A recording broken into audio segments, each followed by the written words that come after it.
क्या इंडिया और इजरायल मिलकर डिफेंस की दुनिया में कोई बहुत बड़ा धमाका करने वाले हैं? क्या आने वाले दिनों में इंडियन आर्म्ड फोर्सेस के पास इजरायल से और भी ज्यादा मॉडर्न और घातक वेपन्स आने वाले हैं? दर्शकों, आज हम बात कर रहे हैं न्यू दिल्ली से आई एक ऐसी बड़ी और स्ट्रैटेजिक खबर की जिसने पूरी दुनिया का ध्यान अपनी तरफ खींच लिया है। पूरी दुनिया भर से डिफेंस एक्सपर्ट्स के मन में अब नए सवाल पैदा होने लगे हैं। भारत के डिफेंस मिनिस्टर राजनाथ सिंह ने न्यू दिल्ली में इजरायल के मिनिस्ट्री ऑफ डिफेंस के director general retired major general Amir Baram से एक बेहद इंपॉर्टेंट मुलाकात की है।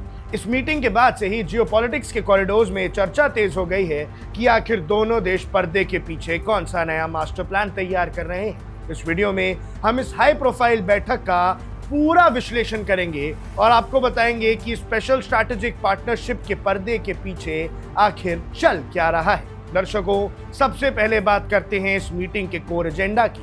मंडे को हुई इस बैठक में इजरायल के top defence official major general retired Amir Baram ने रक्षा मंत्री राजनाथ सिंह को एक बहुत बड़ा और क्लियर एश्योरेंस दिया है। उन्होंने साफ कहा कि इजरायल इंडिया के साथ अपने डिफेंस कोऑपरेशन को एक नए लेवल पर ले जाने के लिए पूरी तरह से कमिटेड है और ये सब कुछ हो रहा है दोनों देशों के बीच चल रहे स्पेशल स्ट्रैटेजिक पार्टनरशिप के तहत।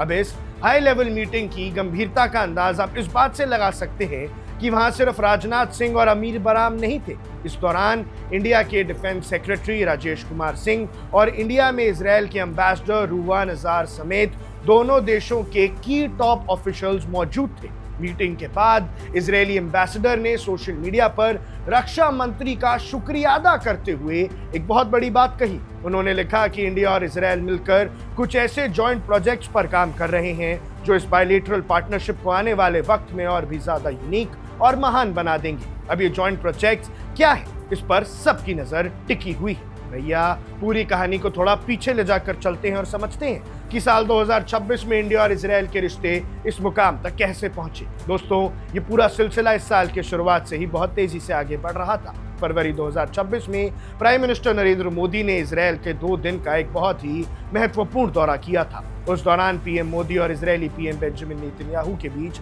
लंबी बातचीत हुई और वहां एक बड़ा और ऐतिहासिक फैसला लिया गया कि दोनों देशों ने अपने टाइम टेस्टेड रिश्तों को एलिवेट करके स्पेशल स्ट्रैटेजिक पार्टनरशिप का नाम दे दिया। सिर्फ इतना ही नहीं, पीएम मोदी ने तब ऐलान किया था कि दोनों देश अब critical and emerging technologies partnership पर काम करेंगे जो फ्यूचरिस्टिक टेक्नोलॉजी, साइबर डिफेंस और आर्टिफिशियल इंटेलिजेंस जैसे सेक्टर्स में आने वाले वक्त में कोऑपरेटिव स्पीड को बढ़ा देंगे। इसके बाद अभी हाल में अप्रैल के महीने में जब इजरायल अपना 78th इंडिपेंडेंस डे सेलिब्रेट कर रहा था, तब इंडिया के एम्बेसडर जेपी सिंह ने इजरायली प्रेसिडेंट इजाक हेरसोग से मुलाकात की थी और इंडियन लीडरशिप की तरफ से उन्हें बधाई देते हुए इसी स्पेशल स्ट्रैटेजिक पार्टनरशिप को आगे बढ़ाने का भरोसा जताया था। यानी कि ऊपर से लेकर नीचे तक दोनों देशों की डिप्लोमेसी इस वक्त टॉप गियर में चल रही है। अब एक पत्रकार के तौर पर जो बड़ा सवाल मेरे और आपके जहन में आता है वो ये है कि इस मुलाकात के बाद क्या इंडिया और इजरायल मॉडर्न वेपन्स को एक्सचेंज करेंगे?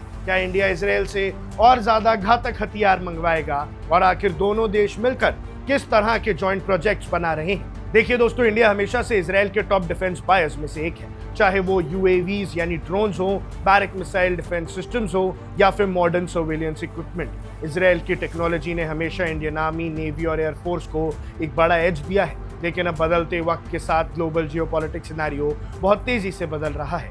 नए ड्रोन्स, इलेक्ट्रॉनिक वॉरफेयर और एंटी ड्रोन सिस्टम्स की जरूरत दोनों देशों को है। इजरायल के पास बैटल टेस्टेड टेक्नोलॉजी है और इंडिया के पास एक बहुत बड़ा मैन्युफैक्चरिंग बेस और स्पेस टेक्नोलॉजी है। ऐसे में जो जॉइंट प्रोजेक्ट्स की बात इजरायली एम्बेसडर कर रहे हैं, उसका मतलब साफ है कि अब इंडिया सिर्फ इजरायल से वेपन्स खरीदेगा नहीं, बल्कि मेक इन इंडिया के तहत दोनों देश मिलकर वेपन्स को इंडिया में डिजाइन और मैन्युफैक्चर करेंगे। इससे न सिर्फ हमारे फोकस मॉडर्नाइज होंगी, बल्कि फ्यूचरिस्टिक वॉरफेयर के लिए हमारी डिपेंडेंसी किसी तीसरे देश पर नहीं रहेगी। दोस्तों, राजनाथ सिंह और इजरायली डीजे की ये मुलाकात सिर्फ एक प्रोटोकॉल मीटिंग नहीं थी।